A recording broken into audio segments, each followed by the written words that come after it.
El derecho a la salud es, para mí, el derecho que le da una fuerza importante o la más importante a la estructura social, y a veces no lo vemos como un derecho humano a la salud, sino simplemente como lo cotidiano, el día a día. Tengo salud o no tengo salud, tengo cómo atenderme o no cómo atenderme, pero no. O sea, es una base para la dignidad humana. Así que estoy bien feliz de estar hablando del derecho a la salud con una super persona.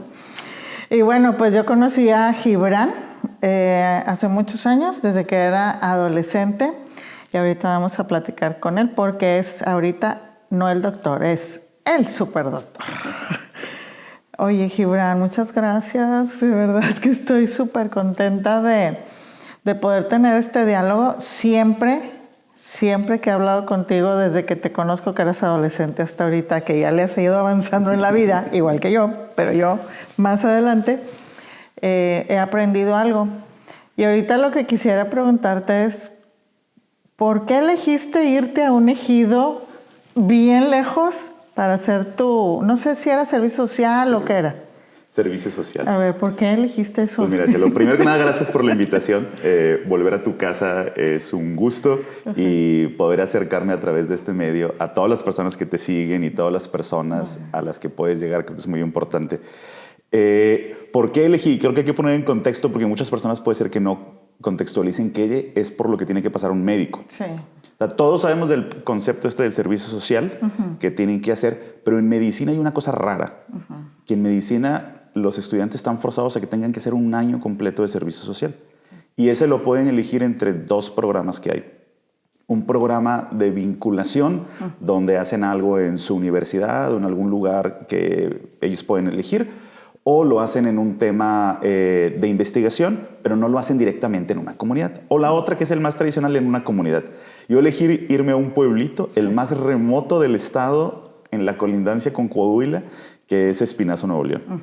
Y era el único médico a 90 kilómetros a la redonda. ¿Y por qué? Por varias razones. Uno, tenía ya una historia con esa comunidad y me había dado cuenta que uno puede tratar de ayudar a una persona o a un grupo de personas que viven en comunidad en el tema de la educación, en el tema de acceso a la cultura, en el tema de cómo expresar su fe. Pero si no está resuelto el tema de salud, todo lo demás se resquebraja. Y habiendo desarrollado habilidades como médico y viendo que la mayoría de estas comunidades eran, no quiero usar la palabra despreciadas, pero eran poco atendidas, ya que se mandaba a alguien que iba ocasionalmente, que no tenía tanto el deseo de estar en ese lugar. Y yo sí tenía el deseo de estar con esas personas, a las cuales todavía tengo relación y sigo viendo. Entonces decidí ir hasta allá y fue una experiencia muy positiva. Qué padre, Gibran, porque bueno, yo recuerdo que pues eso, estabas muy comprometido con la comunidad, o sea, con las familias, con lo que les pasaba, con darle un seguimiento, pues como una opción de vida, que estoy segura que sigues teniendo. O sea, no te he seguido en los últimos años en el día a día, pero pues yo estoy segura. Yo quiero recordar ahorita un momento que vivimos tú y yo, en el año, no sé qué año era, si eran 2009, 10, 11, o sea, era una situación de cuando empieza o se recrudece la violencia aquí en el estado. Pues bueno, los gobiernos están intentando ver en lo rápido, así como fue acá en el COVID, en lo rápido que hacemos, en lo rápido porque, pues digo, de ser un estado, digo, el país ya tenía muchos brotes de violencia, pero este de ser un estado en donde más o menos se vivía tranquila, ¿verdad?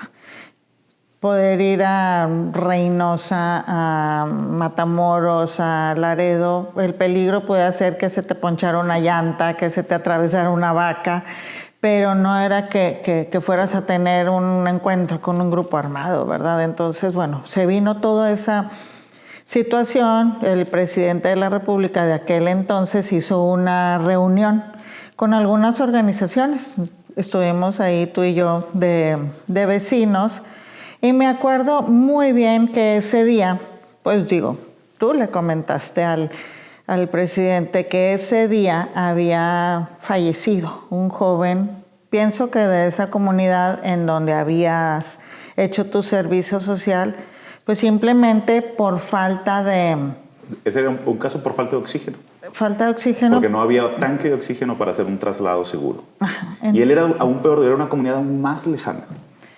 Más lejana. Entonces, ¿tú ves que haya cambiado algo eso, Gibran, o no? O sea, en esos, o sea, que siga ahorita, digo, y quitando el tiempo de pandemia, que pienso es un tiempo así como especial que a todos y principalmente, pues digo, a sistemas de gobierno que son frágiles, los agarra de sorpresa. Pero siga eso, muriendo gente porque no hay atención inmediata, porque no hay... Digo, yo tengo una percepción, pero tú que estás en el día a día, en un hospital, pues mira, que te puedes dar cuenta. Han cambiado muchas cosas. He cambiado yo mucho. O sea, en ese momento acababa de terminar medicina, después de eso hice una especialidad, una subespecialidad, un PhD, me volví profesor, hice muchas cosas y tristemente veo que han cambiado las realidades, pero el problema del acceso en las comunidades más alejadas sigue siendo el mismo. O sea, no hemos podido resolver mucho ese problema y hemos agregado muchos otros nuevos problemas.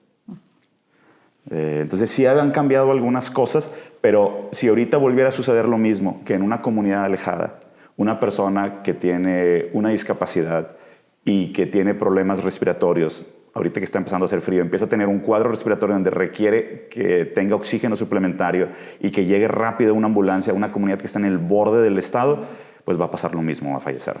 O sea, no ha pasado gran cosa en ese sentido, en estos 13, 14, 15 años.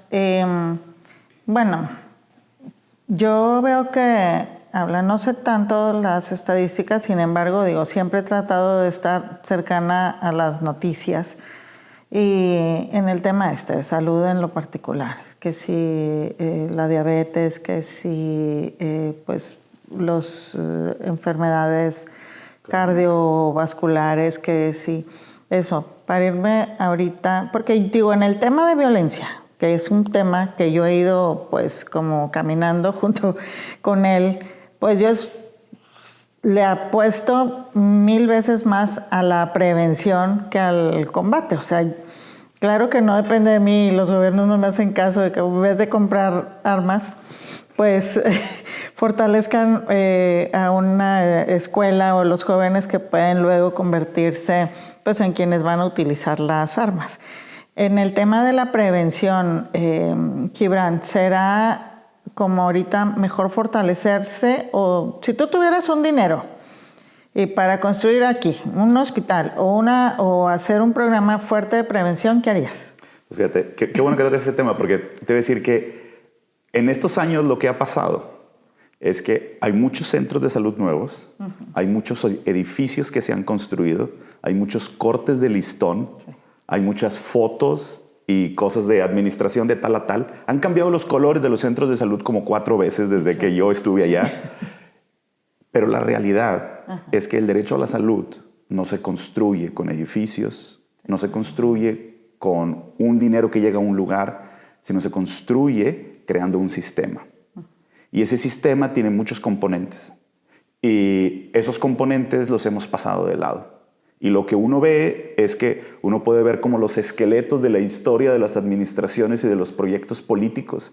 De decir, en este momento el proyecto se llamaba de tal forma y luego se llamó de tal, gastos catastróficos, y luego se llamó seguro popular, y luego se llamó de otra forma, y luego se llamó de otra forma. Y uno va viendo los restos nada más en las pinturas de los colores de los centros de salud, pero el sistema no se ha fortalecido. Y el sistema tiene muchos componentes. Uno de esos que mencionas es uno de los más claves, que es prevención. Pero prevención no puede ir de la mano de otros derechos. Vamos a poner ejemplo, ahorita mencionabas enfermedades crónicas, cardiovasculares o diabetes. Pues ese va de la mano del derecho a la alimentación sana.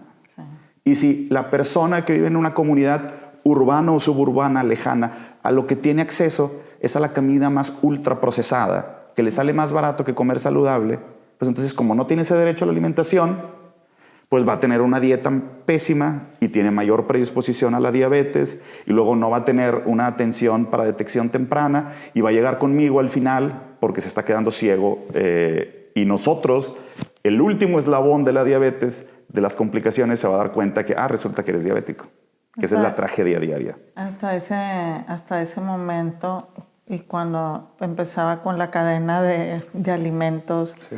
Entonces, en este sistema, ¿cuáles son los escalones? O sea, Sí, los escalones, lo inicial es prevención, pero una prevención vista desde algo de todas las secretarías. O sea, es algo en donde no podemos decir que vamos a hacer grandes esfuerzos de promoción y tener a las empresas refresqueras llevando más fácil refrescos que agua.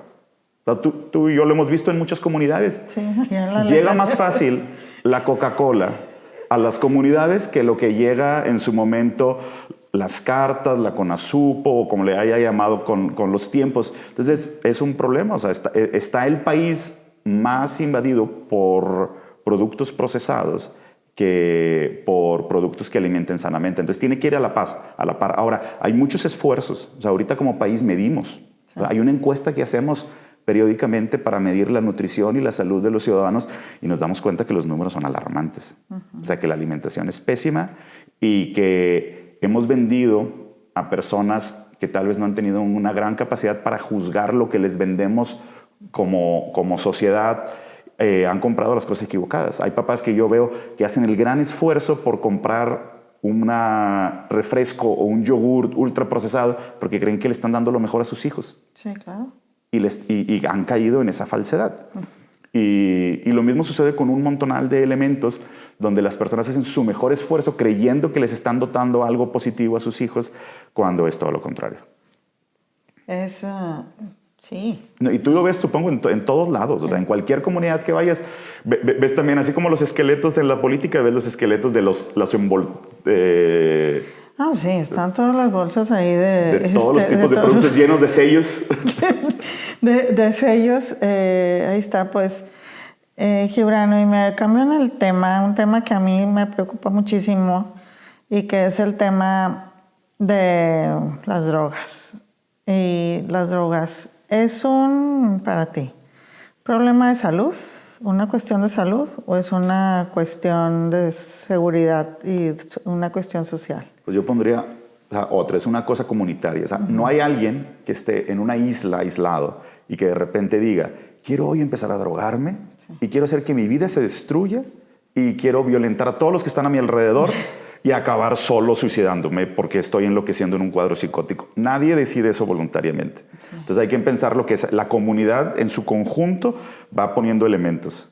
Y un elemento es, pues bueno, la complejidad que tuvo tal vez un adolescente de que su familia estaba fraccionada, de que tal vez el papá y la mamá trabajaban todo el tiempo, de que lo que tenían cerca era una escuela que tal vez no era de tiempo completo y en las tardes tenían que estar ahí y llegaba más fácil a alguien, o que no tenían alimento y preferían una estopa con alguna solvente orgánico en el que se les quitaba el hambre y se les iba la tristeza.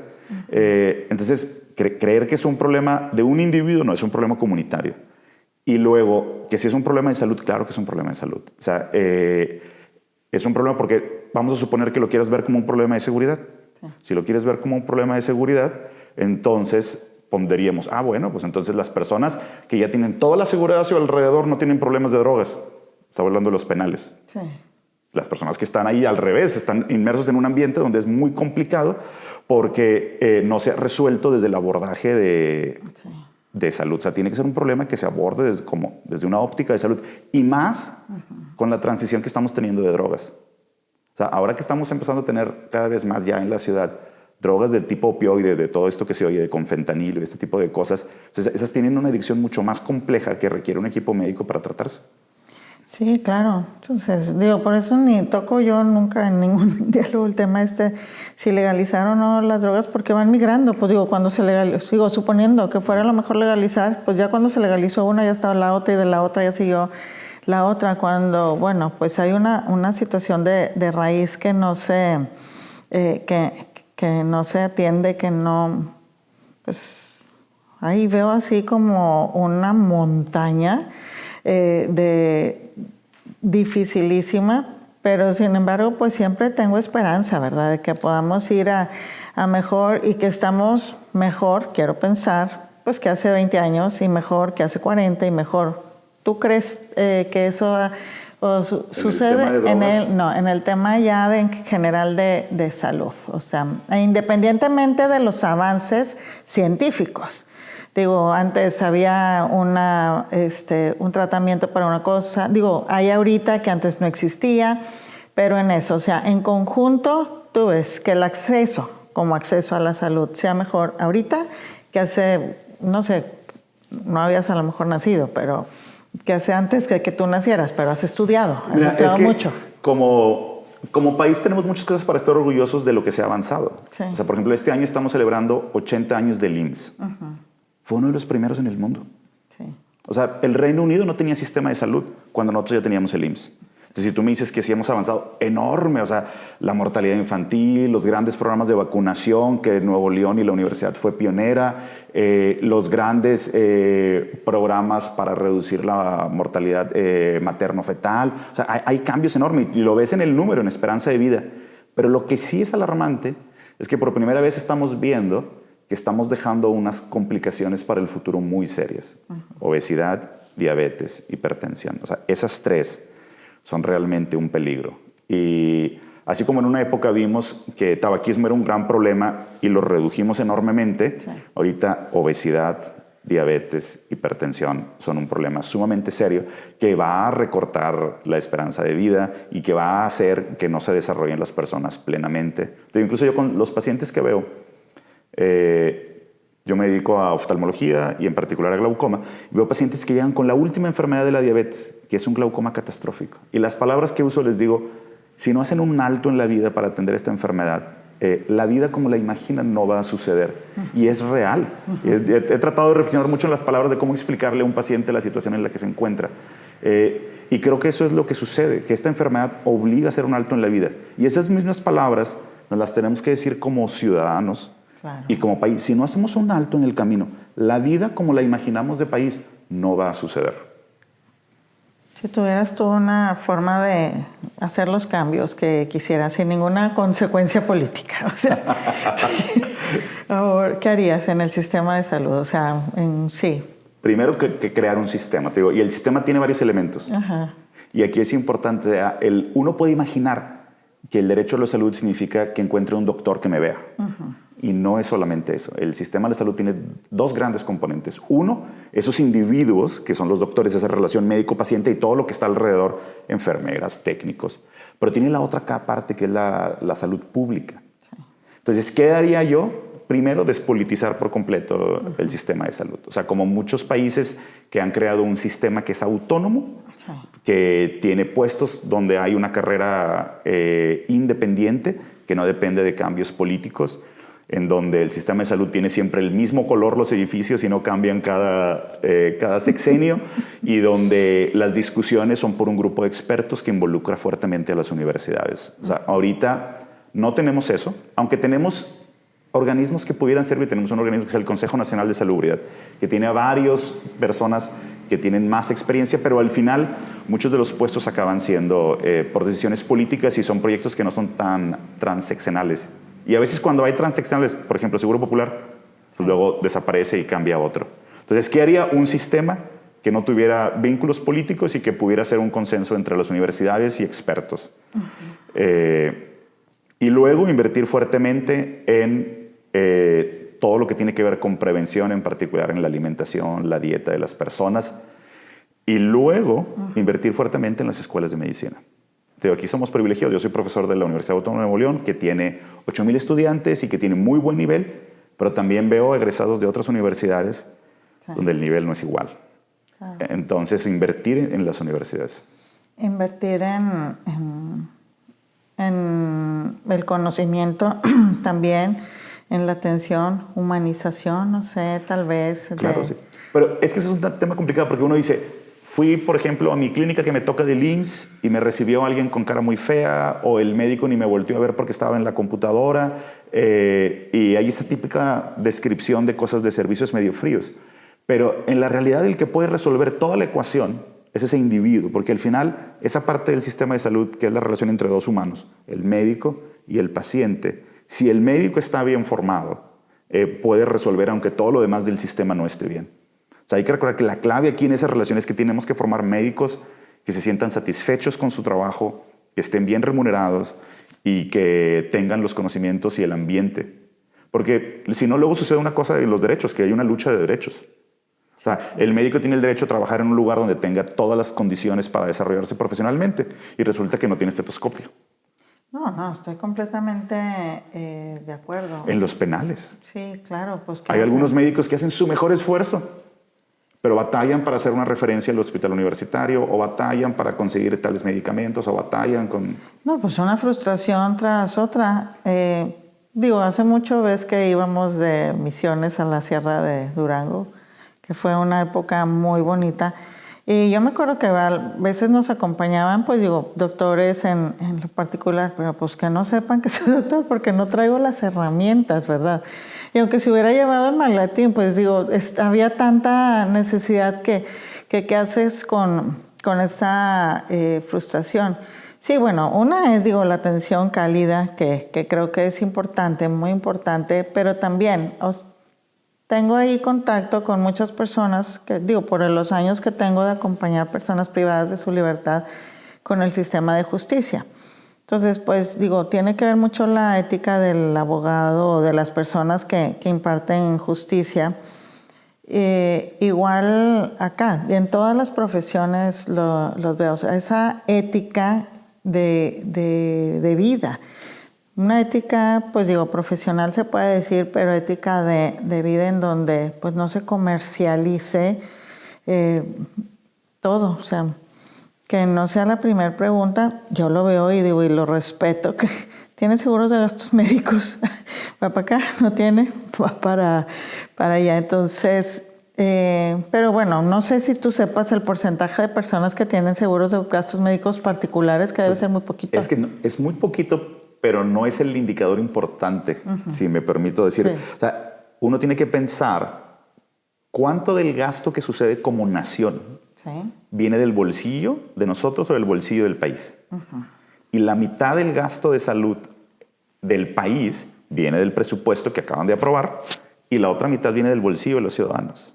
Entonces, ¿eso qué quiere decir? Que muchos ciudadanos sí tienen su seguridad social, pero de todos modos gastan un extra en su seguridad. Y que eso acaba creando como niveles en el sistema. Pero eso es engañoso, porque el derecho a la salud es un derecho donde por más dinero que tengas no te libras. Y la pandemia nos hizo ver eso, que es lo que platicábamos ahorita. Sí. O sea, no importa que tengas el seguro de gastos médicos más premium y que el doctor te vea muy bonito en un consultorio muy bonito, porque puede ser que no tengas verdaderamente un acceso a calidad de salud. Y eso lo vemos mucho en Monterrey. Yo veo muchos pacientes que tienen serias complicaciones porque tenían el seguro más premium y entonces le ofrecieron las cosas más premium y acabó con complicaciones comunes. Porque no hay un sistema que audite muy bien al sistema privado. Si el sistema público está mal, no va a haber un sistema de gobierno que audite al sistema privado y entonces estás a la merced de lo que decía. Es un sistema que pareciera ser muy comercial. Es un reto para todos y eso hay que pensarlo porque a veces las personas dicen yo me la libro porque tengo mi seguro y no tengo que preocuparme. Este es un sistema que construimos todos. Eso es una falacia, una mentira que nos vamos construyendo. O sea, es que veo el tema, Gibran, como el rompecabezas con todas las piezas revueltas, esas piezas chiquitas, por donde, y luego todas son grises porque dices, bueno, voy a armar mariposas, no, o sea, piezas grises en donde vas y colocas una y ya se te puso la otra, y lo veo y por las visitas que hago yo a veces a las colonias que tienen mayor vulnerabilidad, mayor rezago, y donde pues una aspirina, o sea, no la pueden comprar. Eso, aunque tengan acceso a ir sí, es que el hijo sí trabaja y tiene el seguro social y la señora es derechohabiente, pero no hay un transporte. O sea, ¿cómo se baja 200 escalones y la veredita de la colonia en donde vive para ir a la clínica? O sea, es toda una complejidad que que a veces digo, pues, ¿por dónde iniciar?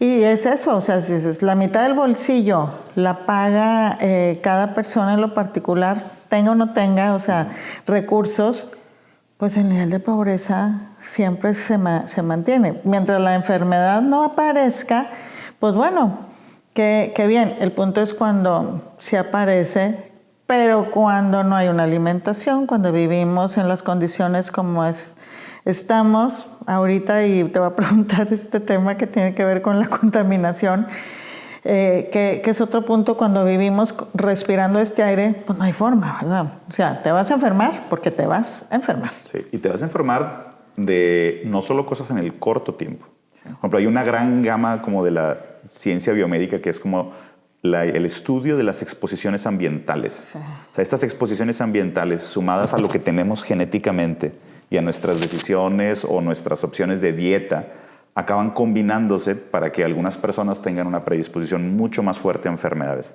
Entonces hay asociación, por ejemplo, de ciertas partículas, de las que se oyen mucho, de partículas menores de 10 micras o partículas menores de 2.5 y algunos metales suspendidos. Varios de esos tienen asociación con enfermedades serias, crónicas, que van a reducir la calidad de vida de las personas. Entonces es la combinación de todo cuando lo empezamos a ver. O sea, tenemos las exposiciones ambientales, tenemos la dieta, tenemos la propia genética que compartimos, tenemos el pobre espacio verde para tener actividad, la dificultad para el acceso y luego cosas que son como espejos que aparentan ser mejores. Gente que hace todo el esfuerzo, personas que no tienen gran capacidad económica y hacen todo el esfuerzo para ir a una farmacia para que les acaben vendiendo un medicamento que tal vez no era necesario en vez de estar en un sistema sólido que los va a seguir toda su vida. Entonces, por todos lados está complicado. Como bien dices, es un rompecabezas, pero que si este es clave, este es el rompecabezas clave para armar el resto. El resto del rompecabezas, no, sin duda, sin duda. O sea, ¿Y qué me recomendarías, Gibran? Si yo quisiera, digo, en el trabajo que he ido desarrollando, porque bueno, he estado acá en centros penitenciarios, centros de rehabilitación de adicciones, viendo un poco la labor preventiva, pero también estoy muy consciente de que están en estas colonias, sobre todo que tienen mayor índice de narcomenudeo, donde los niños, niñas dejan la escuela. Y bueno, yo si quisiera yo ponerme en una sola colonia, decir, bueno, por lo menos esta colonia que mejore la escuela, que mejore las vialidades, la iluminación, el sistema de transporte. Pues dijo, el derecho a la salud. ¿Qué me recomendarías ahí para esa colonia en particular? Tiene que tener un centro de salud. Ajá. O sea, y por eso las palabras. O sea, si uno lo ve, salud, como la imaginamos en las comunidades aquí, tiene un centro. Y es el centro porque es de donde gira todo. O sea, tiene que haber un centro de salud en toda comunidad, donde las personas tengan la costumbre de ir con su médico de primer contacto. Sí. Y que ese médico de primer contacto conozca a los niños desde antes de que nacen para saber que van bien. Uh-huh. Que los conozca al nacer para poder hacer intervenciones tempranas. Que cuando vea que hay algo de riesgo pueda hacer intervenciones oportunas. Y que luego pueda ir ayudando en el desarrollo de las personas. Ese médico de primer contacto es la clave del sistema de salud. Ahora, no es solo ahí. El siguiente paso, si pudiera hacer algo extra, aparte de un centro de salud en esa colonia, es que ese centro de salud esté conectado a los hospitales adecuados. Por ejemplo, yo estoy en el hospital universitario, que es el hospital donde vemos pacientes de muchas altas especialidades, que puede estar vinculado para que si detecta algo serio, pueda canalizarlo. Que pueda canalizarlo si está vinculado con otro tipo de seguridad social, la persona que atiende, que pueda canalizar a Seguro Social, ISSSTE, lo que tuvieran. Pero esa vinculación, porque a veces los centros de salud están aislados o batallan mucho para comunicarse. Sí, es que sí, es una grandiosa idea. O sea, que tenga, además de todos los conocimientos que debe tener un médico, habilidades de vinculación. Que tiene que ver pues con esas habilidades también, herramientas sociales, de que este hospital. Oye, ¿esto de Tu Confías o es algo bueno? Todas estas consultas que se han estado haciendo vía Zoom. O sea, sí, creo que para muchas especialidades es ideal. Uh-huh. Pienso rápidamente en las que es más fácil. Dermatología, por ejemplo. Sí. Muchas cosas son visuales. No tiene que llegar un dermatólogo a la punta de la colonia y subir los 200 escalones. Perdón. Puede ir una promotora de salud, puede ir alguien, sí, tomar una imagen, hacerlo por Zoom y la consulta se realiza así. Hay unas cosas que no puede suceder. Por ejemplo, en lo que yo hago de oftalmología es mucho más complicado algunas cosas. Hay algunas tecnologías que pueden ayudar y algunas enfermedades puntuales se pueden hacer. Por ejemplo, lo que más deja ciegos en la población activa de nuestro país, que es retinopatía diabética, ese sí puede ser. O sea, podemos llevar algo a la casa de un individuo, tomar una imagen, adquirir datos y analizarlos y poder decir si tiene riesgo y ahora sí canalizar a las personas. Y estamos trabajando mucho en eso en el hospital. Pero no todas las especialidades se pueden. Pero lo de primer contacto sí puede suceder. Incluso en nuestro actual sistema de salud, en el IMSS, los médicos familiares en una unidad médico familiar hacen visitas domiciliarias.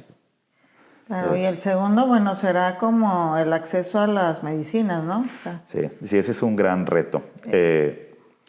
Porque el acceso a las medicinas podemos ver como dos lados. Uno, el tener abasto. Sí. O sea, este gobierno actual tuvo con muchas diferencias y se cambió por completo la cadena de abasto. Y hubo todos estos temas de los papás con niños con cáncer que estuvieron batallando mucho. Pero entonces un problema es el abasto. Pero el otro problema es el avance en la ciencia con medicamentos que son incosteables. Sí, claro. Yo veo a veces algunos pacientes con enfermedades donde le digo, el tratamiento mensual es un medicamento que le tienen que poner en infusión y cuesta 20,000 pesos mensuales. Pues sí. Y dices, eso es prohibitivo. Hasta a veces es grosero decirlo. Sí. Cuando dices, es imposible, no ve ese dinero en un año. Claro. Para toda su familia. Entonces, esas dos cosas, el abasto de cosas y la otra es como gobierno ver qué enfermedades requieren una inversión especial. ¿Qué sí hemos hecho bien? Por ejemplo, VIH. Las medicinas son costosísimas, pero al lado del Hospital Metropolitano hay un centro que lleva una buena cantidad de años donde muchos miembros de la comunidad estuvieron activos para que pudieran tener un buen servicio y los medicamentos son todos gratuitos para VIH. Entonces, ese tipo de acciones, extenderlas en otro tipo de enfermedades. Wow, pues ha estado súper rica este diálogo, Gibran. Muchísimas gracias. Y bueno, pues ahí, ¿qué dirías tú? O sea, así como de mensaje, decir, ¿qué hacemos? Pues de mensaje optimista, número uno, entender que todos somos parte de este sistema y que tenemos pequeñas acciones. La mamá, el papá, que enfatiza la buena alimentación en sus hijos y que no cede rápidamente a decir, mira, todos los amiguitos están comiendo eso, vamos a ceder y dar las cosas que no son nutritivas. Eso es ayuda al sistema porque se va sumando a los que lo están tratando de hacer con mejor esfuerzo. Las personas que deciden ir a consultar a un lugar y hacen todo el proceso, son pacientes con el sistema y ayudan al sistema en lo que va creciendo, eso también ayuda. Y la otra nota positiva es que hay una gran cantidad de médicos muy bien formados en nuestra ciudad y que esos médicos están con el mejor deseo. Yo creo que el enemigo aquí en el derecho a la salud no es el médico, ese es el aliado número uno. Y a veces se puede caer en el riesgo de pensar como que el médico es el que quiere nada más abusar de la profesión y es todo lo contrario. Creo que los médicos son aquí la clave y que la mayoría, yo veo, pasan por mí como 700 al año que están en formación. La mayoría tienen un genuino deseo de ayudar. Entonces ya ese aliado está. Falta cómo construir el sistema. Sí, que no se sienta solo también. Sí. O sea, sí. Pues muchísimas gracias, Gibran. O sea, yo lo veo. O sea, alimentación, cercanía con tu doctor. O sea, es la visita. Sí o sí. Y arropar como sistema a ese grupo de médicos que son quienes dan la cara y están al frente y a veces pues reciben también, o sea, la queja, pero pues ¿qué hace una sola persona? O sea, es poderse centrar en el colectivo y pues seguir todas en el bien común, o sea, tratando de construir el bien común. Te agradezco infinitamente, pero no sabes cómo estoy agradecida y muy feliz de verte. Y pues que Dios te bendiga, Gibran. Muchas gracias. Qué lindo. Chelo, muchas gracias por tenerme. Un placer. No, qué lindo. Pues gracias. Muy bien.